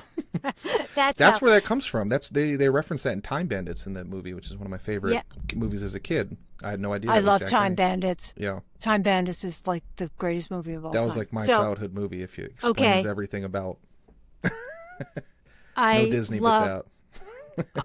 Yeah, well, the bad guy kills somebody, and he, like, someone asks a question. It's a game show. Your money, and your money or your life. Oh, your money or your life, and they're dunking the guy. Yeah. But the devil person, the comedy bit of it was somebody asks him a question, he zaps him, and then he goes, "Good question," like that. It's a misdirect. It's the guy in the plastic suit saying, I think it's he's like, but. If you're why haven't you? Why can't you defeat God? It's a good question, Yeah. And then he's trying to lull him into a.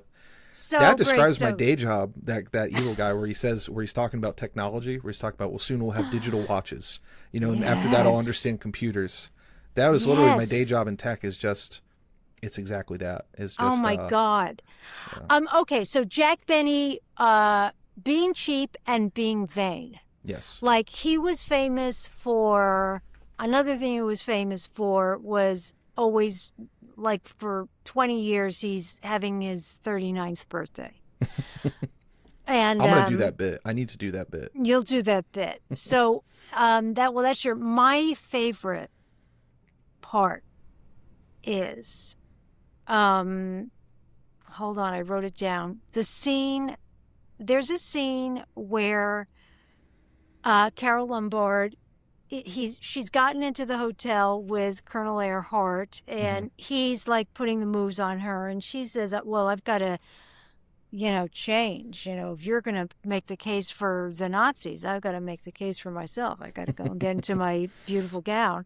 And he walks her to the door, and then he says, this woman is permitted to leave. And he goes, this place is very easy to get into, but very hard to leave. And she says, I'm terribly, I'm terribly thrilled and terribly frightened.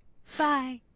She does a lot of underplaying in her, she has a very unbelievable gift of underplaying these joke lines. And I mean, this, bye. She's just like, I just love it. It's just so delightfully dry. Just so that is, I mean, it's not a big moment, but as you can tell. And, it is for me. I just love, they're so vain. I mean, the unlikely heroes who are just like so self-obsessed. I mean, that is very also the Jewish humor. That's for sure. Is that something I'd be curious about? You have experience like now, obviously on the movies and doing the shows. I'd be curious. One thing I noticed about these old movies that I think is missing. I complain about. So I wasn't a big fan of Sinners, and I didn't like. I'm making a whole video about it, and I'm not going to say it's going to be a whole. But and also there's a movie I really liked a lot of. I saw the TV Glow last year about that James. Oh, Schoenberg I love did. that movie. Yeah, it was good. But like between both of those, a thing that it seems to be missing, both those movies, a complaint that I have about movies in general, is that like on a scene-to-scene level, it's like the execution just doesn't seem to be as high quality in there as it is in these old movies. In a way that I noticed, like if I had to sort of, now that I've seen I think 4 Lubitsch movies, if I had to, my own, in my head canon of the Lubitsch touch, would be that, to your point, on the scene-to-scene execution of how she does those lines and how he directs them and how he like hits the beats, he is as good as like Howard Hawks and Spielberg or like the other folks. I think just like, is that like a rehearsal thing? Like, I guess when I was watching, your show as well, it probably is different for TV versus movies, but like, are they not rehearsing as much anymore? I read about so many rehearsals that they used to do, and like, they'd rehearse the whole movie for like 3 weeks beforehand. I know it's different in TV. Like, you don't have that much time probably. No, we don't. You don't have that much time, but you okay, so back in those old movie days, they didn't have a lot of time either, because the way movie production worked in the studio system back then, it was almost more like making TV shows. You know, you're Bang, just bang, like bang. fucking, yeah, you're going because they're trying to maximize their profit. But I will say, I also noticed the directing in both the movies in a scene to scene basis. And I was like, I went, you know, they're doing something that I also learned from a directing teacher. And that is they, you know, the scenes are broken down by beats. And when there's a beat change, something has to change. And the character moves, the camera moves, or something moves. Yes. And in the early movie, in Trouble with Paradise, which was earlier than 10 years before To Be or Not to Be, when filming technique was probably not as sophisticated, yada, yada, yada, the movement, It's so modern. they made the characters move. Yeah. A lot of the times you don't notice it, but as an actor, so the training would come if everybody has to know that. Yeah. The actors have to know it, the director has to know it, the DP has to know it. Everybody has to be on the same page that this is when the scene changes. There's a beat change. You know, you wanted something and you're trying something and it didn't work, or you're moving to the next thought.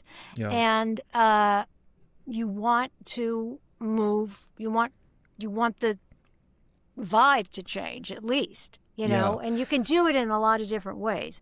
But back in the day and on stage, you know, the only way you can do it is by having the characters move or or a light changes, right? Yeah. Yeah. The beat based direction and like the editing and all that, I think is such a great way to describe it, because it does feel like that. Even on like the blocking of it just seems more, and I guess the camera angles and everything else, like the scene in Trouble in Paradise where I forget the fellow's name, but he was in another great movie, but they're getting like really close nose to nose, and they're sort of just like drawing each other in. And it's like, that's such a good way to stage it in a way that, you know, I watch like Anyone But You, or like any of, like, not to shit on that movie too much, but like a lot of modern romantic comedies, like they don't make the people feel as in love. I think even just like from simple blocking stuff, you know, it's just like simple block. There were such geniuses at it back then, I feel like. Yeah, I know. I think so. I think that there is, you know, so, I mean, you can't say that there was no concentration on aesthetics in the 30s. I mean, fucking Claudette Colbert would have them rebuild the set. Yeah, if she wasn't filming on the right side, you know, if you've seen It Happened One Night. So, I mean, she, which is an incredible movie for all of this. So you can't go, oh, they didn't care as much about how they looked back in the 30s, because, I mean... Well, more, especially with the focus, like so much stuff is shallow focus nowadays.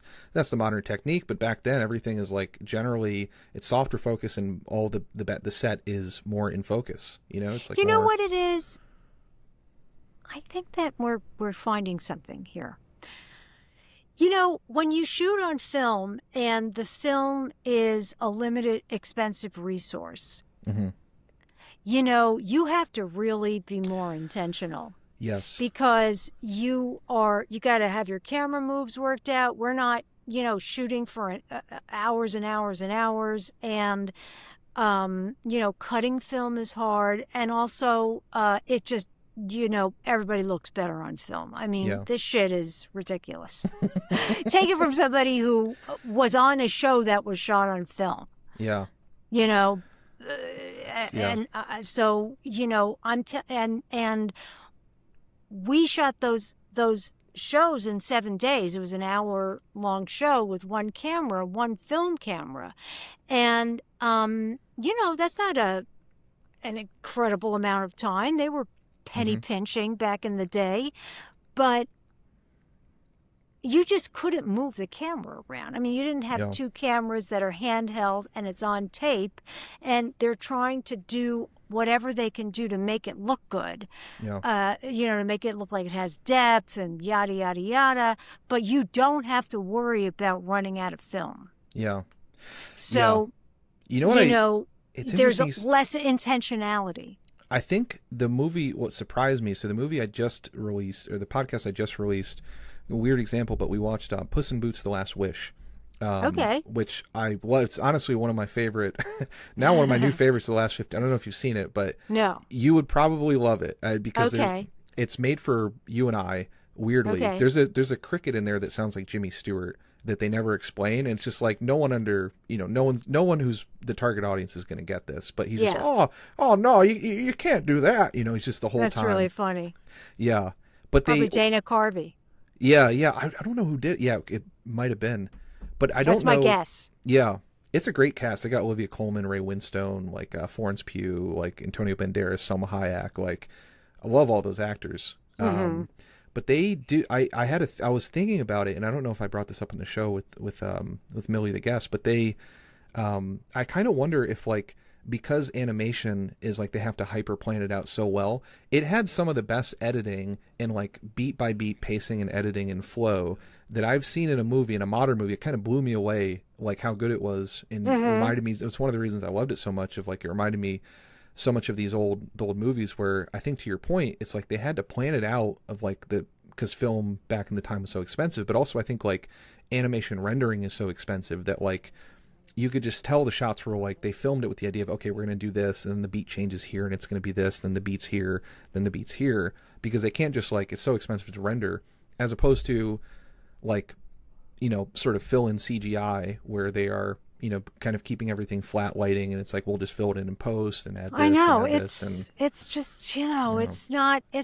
Yeah, but I think like the thing that you're picking up on in terms of beat by beat and all of that is probably because I don't know whether they rehearsed more, but you couldn't do shit like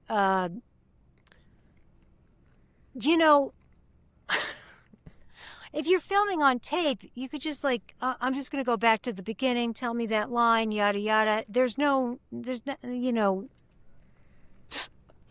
like you could pause, just keep, like, no, yeah, there's keep no rolling. like cut, let's start again. You say hold.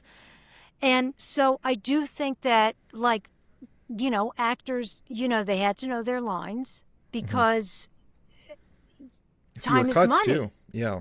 Yeah, and also you won't be in control of like what is being shown on screen if you're not good, in film. You're not in control anyway. You're not editing it if you're the actor. So, but I've worked on a lot of shows where, people don't know their lines. I mean, it's... Yeah. I mean, I was working on a show with a young cast and a director who had also been a child actor. Mm-hmm. And the cast really didn't know their lines, and we were sitting next to each other because it was like we bonded on don't look it up. Mm-hmm. Don't look it up, anybody. I don't want to say bad things about anybody. But the director was getting so frustrated, and he goes, Jesus Christ, I mean, I knew my fucking lines when I was 10. And it's like, Yeah. That is frustrating. And, you can't do that as easily when it's film because they can't cut around it as easily as they can if you're shooting on tape using 2 cameras. Yeah. Did you, how much did you, like, I guess when you were doing all of your shows, like, did you have any like self-consciously like think about references like, Trouble in Paradise or To Be or Not to Be, or these old movies that you liked as you're doing like Rude Awakening or How to With Your Parents or any of these other stuff, like, or is it just sort of like in the milieu of Claudia Lonow, the showrunner, writer, actress extraordinaire? Yeah. That's an interesting thing. I mean, I think that like for How to Live with Your Parents, I was very much influenced by Flirting with Disaster and, Postcards from the Edge. I mean, Postcards from the Edge is sort of one of my favorite. It is my favorite. I think it's my favorite movie of all time. I'm excited to see it. Yeah. Well, it's autobiographical of Carrie Fisher and her mom, Debbie Reynolds. And Shirley MacLaine plays Debbie Reynolds, and Meryl Streep plays Carrie Fisher. I mean, it's like, and the dialogue is incredible. The acting is incredible. And I'm just always influenced by that. You know, that's like, oh, God.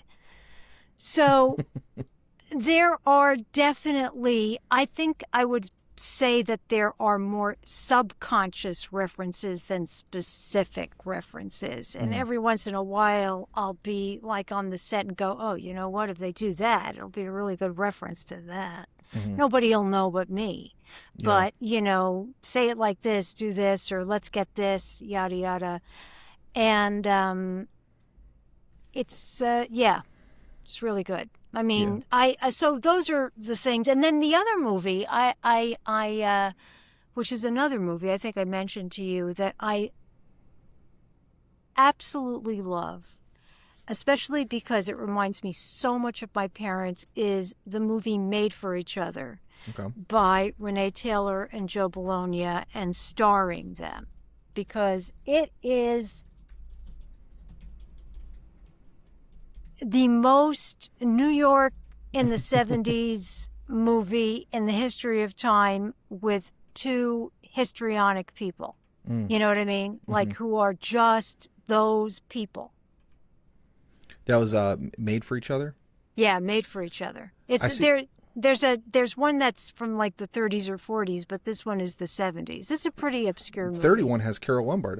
Interesting. Yes. That's cool. Yes. So, but this is like she's a terrible aspiring comic, and Joe Bologna is like has a terrible temper. They just like it just reminded me of my parents, my mother and stepfather. Yeah, that my parents are, whenever I watch Seinfeld, and they're Frank and Estelle, we literally call them Frank and Estelle. So that's got it. Yeah, and then with three Georges as children, more or less. It's, you know, it's like, I would say, like, you know, having family or parents like that is probably, well, there's moments of it being difficult when you're a child, but if you, but, you know, if you're an artist, it pays off. Yeah. You know, it's like, well, they're funny. Yeah. Yeah, they are, they're characters.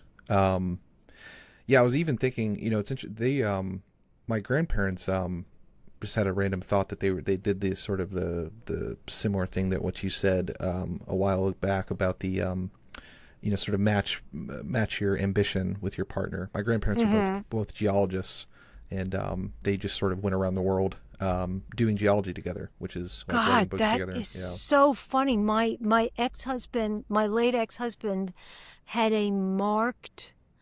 I mean, he was bipolar. At one point, he got obsessed with geology. Just, I mean, on our honeymoon. It's like, oh my God, igneous rock. And I'm like, wow, where did this come from? You know, I mean, it's like, how did this just like really, now it's like books about rock, you know, like hundreds of books about rocks. Yeah. That's crazy. The kids would call that a hyperfixation, I guess. Yes, he had that. he had that. Probably not great advice to do on a honeymoon, though, I'd imagine, right? I mean, I can be hyper-fixated too, but I was more like, you know, listen, this was not a good honeymoon. The wedding was the high point. Yeah. It's all downhill after the wedding. Great wedding. Yeah. That yeah. I love that. So speaking of do you have like in your head, you've seen, it seems like you've seen at least a few Lubitsch. I think I've seen To Be or Not to Be, Trouble in Paradise, Heaven Can Wait, and what's the and Shop Around the Corner. I think my favorite, not that I didn't like these, I love these movies. I think Shop Around the Corner, to me, you know, again with the Jimmy Stewart, I love it so much. I think it's like yeah. You know. I mean, do I have a favorite? I mean, listen, To Be or Not to Be, this is my favorite. But I love Heaven Can Wait. And I mean, I love the remake of Heaven Can Wait. I mean, God. Have you ever seen that with Warren Beatty? No, I need to. Yeah. Oh, my God. This is one of the great movies of all time. I feel like I'm just like, it's hard for me to have a favorite movie, but that's a really good one. Well, I was thinking about like is there like something, because in my head like the beat by beat stuff was like kind of what I associate with him as a master of, along with like Hawks of the era. It's recently, again, this is going to be showing my ignorance, but I think the first Preston Sturges movie I watched was a month or two ago, Sullivan's Travels. Yeah. Funnily enough, now in that movie ties in with a couple things, because he is probably matches your career as a show writer, because he's very consciously trying to get like this, like, I mean, not that you were doing this, but he was like trying to get like the serious "Oh Brother, Where Art Thou" picture done. Yes. And I love this scene in there where the execs are like, but with a little sex in it, right? Like the way they beat with that. But then they start in that movie. They reference the Lubitsch touch. It's like he talks about, why can't you be like Lubitsch, or oh, can you introduce me to Lubitsch? So be curious, is there like a special thing that defines him or like his movies for you that you've noticed? Or yeah, I mean, I think that for me, there was just a very modern approach to dialogue. The dialogue is just... feels like right out of today. It's better written than today most of the time. I mean, there's a lot of very good verbal jokes. And what did I... I'm here... First of all, I wrote some things down. I'm sorry. Oh, no worries. I mean, listen, they're talking about the man who robbed the peace conference yesterday. He took practically everything except the peace. Yeah. And then he managed to escape in an unexplainable manner. It's one of the lines, which is like so Larry David. We're making fun of that because of Star Wars. Like it's a famous joke. Like for the new sequels that a lot of people dislike. It's like in the third one, somehow Palpatine returned, and so we're like, somehow Palpatine is escaped in an unexplainable manner. Yeah, we were laughing about that last night. It's just like such a great line, and I also loved. I mean, there was also like. Oh, there was like this. The tonsils conversation in with the Italian guy, the whole well, scene. that was suggestive. Yeah. Yeah. Right? Yeah. And there was a tiny little joke about when they're at the opera. It's like a very background joke. You can hear what the opera, I love you, I love you, I love you. And then the pages flip and she goes, I hate you. And then the chorus goes, she hates him. I mean, the music reminded me of music in a Marx Brothers movie. And I would almost look it up and go, the I love you, I love you, I love you, I hate you, she hates him is, my name is Captain Spaulding, the African Express. I mean, it just was very reminiscent of that. Yeah. And it's another one I grew up on. My parents loved the Marx Brothers, and oh my God. And then they do, they also the visual and just the sequence where they introduce the Colette and Company perfume by having a commercial about Colette and very Company, postmodern. which is and like that. Now you'll know who this person is. I mean, they're just introducing Kay Francis's character, basically. So you'll think, oh, this is a very rich person when she comes when she comes on screen. Every nose in Paris knows Colette and Company. That's very funny. And then there's just a bunch of different, like, sort of tricks that he employs that just were like, oh, I know those tricks. So it makes me go like, this is modern. He's using a lot of visual cues he's not only just using dialogue that is very, very funny and blocking that is well done and funny. He's also using visual cues to transmit information without using exposition. Yeah, absolutely. In a way that, I love that is not easy to do. Yeah. The Butler character, that's like he has like couple lines in the movie, but just the way he walks and opens the doors, he's so funny. I mean, they did the whole thing just to show you how rich and powerful Mrs. Collette is with the opening of the door. Mm-hmm. Yes, Mrs. Collette. Hello, Mrs. Collette. Yes, Mrs. Collette. And like placing these servants in all these different locations, without, by the way, having to spring for the whole set. You could walk around the lot at Paramount and just find a door. Yeah. You could do it now. You could do it today. So, and just have, whatever funny people opening so that we know, oh, Mrs. Collette is really important, because it's a big change in the whole story, where it goes from these thieves to this whole new, I mean, they're in a new fucking town, they're in a new country. I mean, I just love, so it's like it's really using every tool in the toolbox, but the one that I think is really distinctive is sparkling dialogue. Mm-hmm. Sparkling modern dialogue. It doesn't feel like there's a wasted word at all. No, it's just great. Yeah, all in 82. It feels so full for 82 minutes too. I mean, that's another. I love these old movies. Just watching, you get to watch a. Part of the reason we watch because I watch them with dinner, and so it's like I don't want to sit like a 2.5, 3 hour movie with dinner, but it's like 82 minutes. That's a great dinner movie. Yeah, it's sure. Columbo episode, Columbo, wow, that's a deep cut.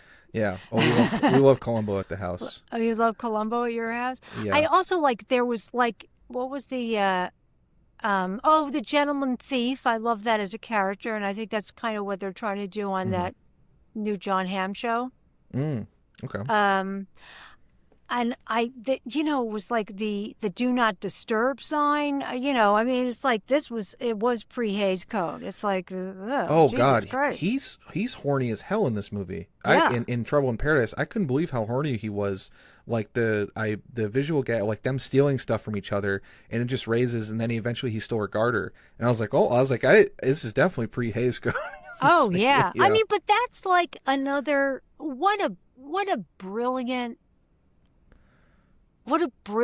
like language to put their flirting scene in. Yeah. That is what is so great. And it's also like, in terms of, the reason they like each other is because of their skill at something, besides being cute and all this shit. But, it's like they each appreciate, oh, you're into this same, wow. They're impressed by each other's talent.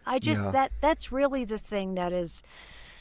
Again, it's ruined me on dating, because the thing is like, it's like you gotta be interesting. That's like the thing. It's like I need something there. And it's like I think about this, like this is another movie I'll add to it, but His Girl Friday, which you brought up, it's like His Girl Friday, In the Big Sleep, now this movie.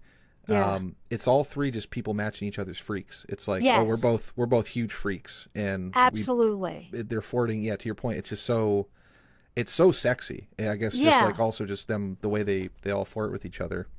It seems like it's almost like you'd say that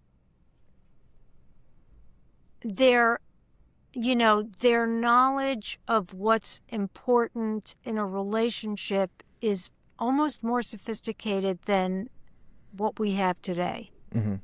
Yeah. Because, it's really forward looking. It's like, if I'm going to spend the rest of my life with you, it can't just be this, that, or the other, or it can't even just be, you're going to be a good father to my children. It's got to be, what the fuck are we going to talk about when we're bored and sick of each other? Oh, we both really like this thing. Yeah. We'll always be able to go back to that, and that's just it's just like, that's so smart. It's just really smart, because it's got to be like, these, whatever. I mean, I'm sure it's like, well, what do you like to do? Long walks on the beach or whatever. But this is different because it's based on an ability that somebody really worked on. Yeah. Like the same thing with His Girl Friday. They're so into the fucking newspaper. Yeah, they love it. I think you can get that like on workplace shows that are like The West Wing. Yeah. We're so into the goddamn White House, we love it. Sorkin's probably the closest, I think, modern writer to these old people. He's besides the Coens, I would say. I always put them two together.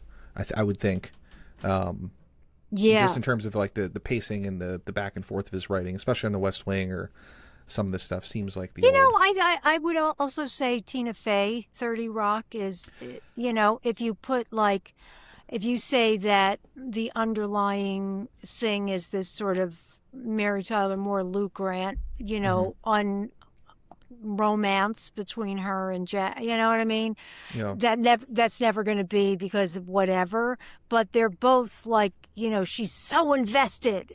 Mm-hmm. And the dialogue is really snappy, and there's a lot of movement on the show, and the score of that show is very old-timey.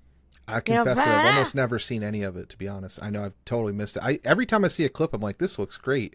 But my friend, just watch the pilot of 30 Rock. Okay. It's one of the best structured written pilots ever.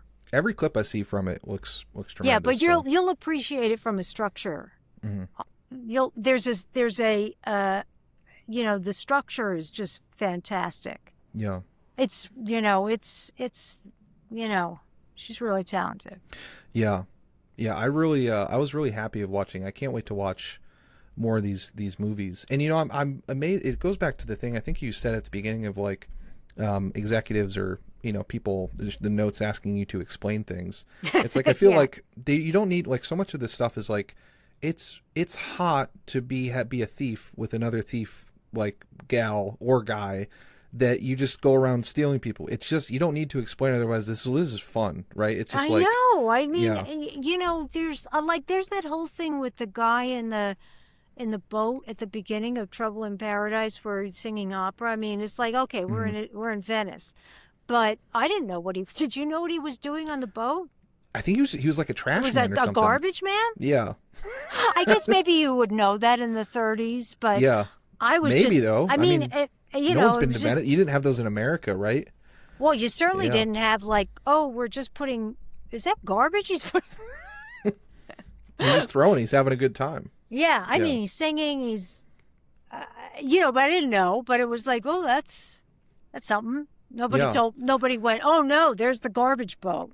Yeah, and then I love the portrayal of Italy in the movie. Just with that scene. But one of my, just like where he's going, that was so Coen Brothers, where he's just going back and forth with the Italian guys, of just being like, when he's talking about the tonsils, he's like, the guys are arguing, and then he comes back. What do you mean? It's actually, very much lost in translation, Sofia Coppola. The translation scene where he's like, is that all he said, with Bill Murray? I feels like he said more than that. And I felt that whole thing with all the Italian. Absolutely. So these are great. They're just great movies. And you go like, I don't think people were super geniuses back then. Yeah. I just know it. And I know that there were business people who were real motherfuckers. So, I don't understand why people don't do this anymore. Like, I guess, like, why, like, surely someone could write stuff like this. It's not a lost art, science? No, there are people who are writing well done, clever, modern comedies. And I guess Phoebe Waller-Bridge. If you watch Fleabag or Killing Eve, this is well done, big, great, great comedy, great movement. We're in a nadir in terms of mid-budget comedy movies. That's for sure. We're not doing it so much anymore. But I think, television is a place where there's some really good writing on TV. Like I said, 30 Rock, Phoebe Waller-Bridge. I love, there's a lot. It seems like there's some of the snappiness. There's like, there's a lot of snap.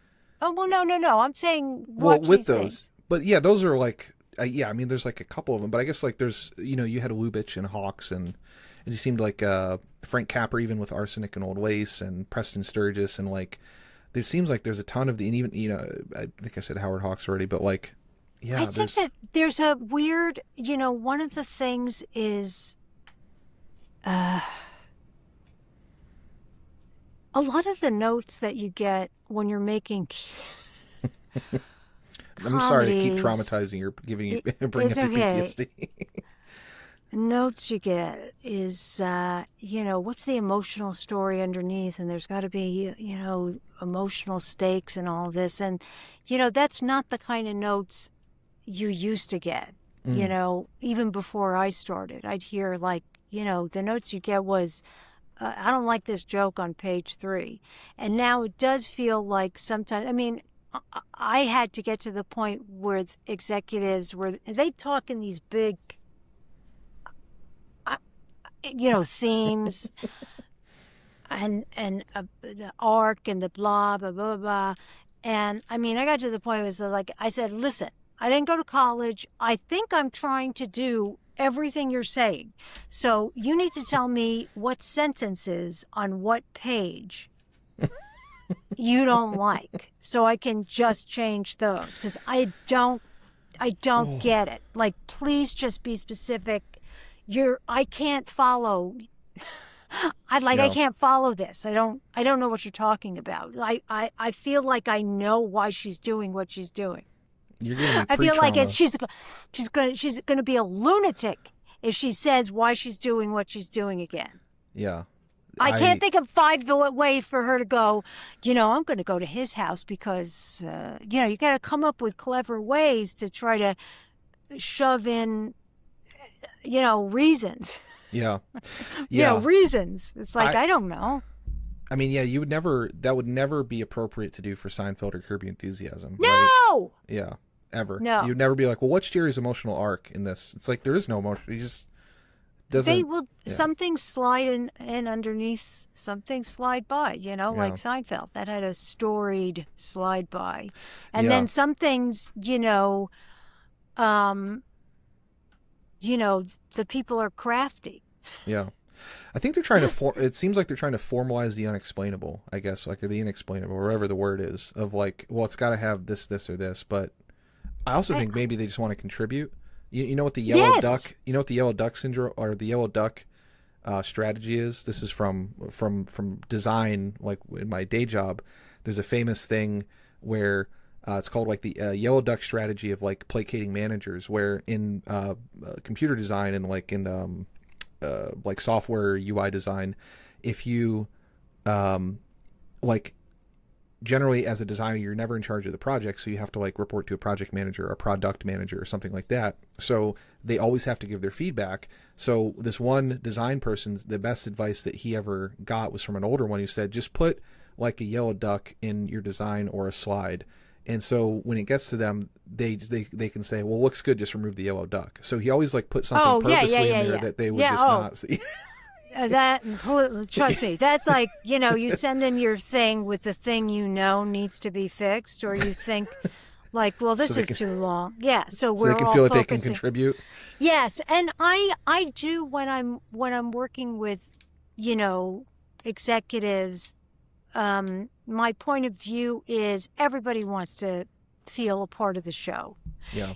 When I'm working on staff of a show, if I pitch something and it gets in and then it works, I feel great. And I feel more invested in the show. So obviously, I'm not like, you don't know what the hell you're talking about, but sometimes you just feel like, well, I really don't understand. Yeah. I'm not that smart, I'm not. I don't know, I didn't go to Yale or Harvard or any of that. I wasn't on the Lampoon. Yeah. I don't know where the commas go, all that shit. It's like, so you can just say, I don't like this joke. I don't like this. And I go, okay, well, we'll come up with alternates. How about that? Yeah. Let's move on. Yeah. That seems like reasonable, but yeah, that would frustrate me to no end. I'm kind of getting pre-depressed about everyone. No. Don't get depressed. It's so much fun. You can't focus on that. You have to focus on, you just have to focus on Well, you're not there yet, so you don't have to worry Yeah. about that. No, You know? probably just my next is I'll just keep doing stuff, just Yeah, keep just it's what I like about the channel is, if I want to make a video on, to be or not to be, there's no stopping me, right? It's like I No, can just that's do it. right. Well, Yeah. that's what's great about writing. Nobody can come into my house yet and say, stop what you're doing. But yeah, and I mean, one of the things that has been true that is annoying when you're going through it is all hard work pays off. I just don't know when or how. Yeah. That's So, a great one. Yeah. Yeah, all hard work pays off. It has for me. And, at the time, I didn't even know I was working hard. I just thought I was going through a terrible time. Yeah.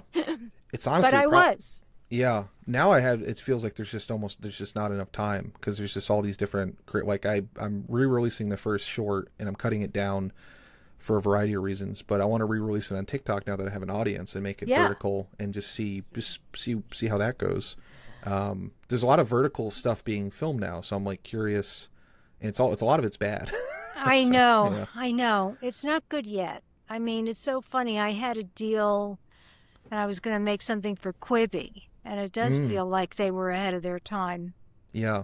Those the Chinese company, I can't remember the name. It's like Red something. Yes. But they're making like $150-200 million of like people unlocking these episodes, but they're all like over the top melodramas, but they're not very good. And I know like because a lot of them film in Atlanta, so I know like friends or stuff that have worked on them. And I was like, I could be the Douglas Sirk of that. Like if they think they know melodrama, it's like none of these people who are making them have probably watched like the crazy melodramas of like my the 40s God, and 50s. yeah. So like I could go in there and like, I'm sure I Yeah, could. yeah. You had that episode with that Dorothy Malone. Yeah. Yeah. I mean, it's so like, Oh, Rain on the to Wind. me, it's, Oh, absolutely. yeah. I was just like going, God, I just like, who else in my life has ever gone, oh, remember Dorothy Malone? Nobody. It's like, she was a great actress. And hello, or goodbye, I should say. We had some audio issues ending the episode, so it's kind of an abrupt episode. So I wanted to record this quick little outro, I guess, as a way to say goodbye. I never know what to say on these things, so yeah. Thanks for listening. Thanks to Claudia. I don't know what to say. It just kind of felt awkward ending the episode like where we were. So yeah, hope you're having a good day wherever you are. And did I say thanks? Yeah, thanks for listening again.